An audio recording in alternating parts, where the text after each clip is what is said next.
എടുക്കുക. എന്നിട്ട് നമുക്കത് അടുപ്പ് വെച്ച് കൊടുക്കാം.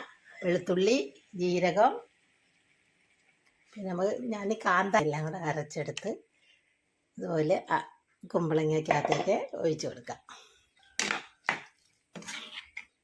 എന്നിട്ട് നമുക്ക് കുറച്ച് തൈര് ഒഴിച്ച് കൊടുക്കാം. പുളിയില്ലാത്ത തൈര് ഒഴിച്ച് കൊടുക്കാം. എന്നിട്ട് പാകത്തിന് ഉപ്പ് ഒഴിക്കുക.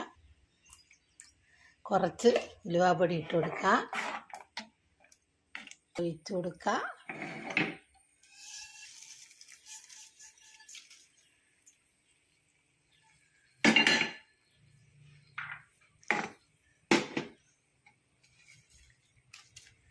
കുമ്പളങ്ങ കാളൻ റെഡി.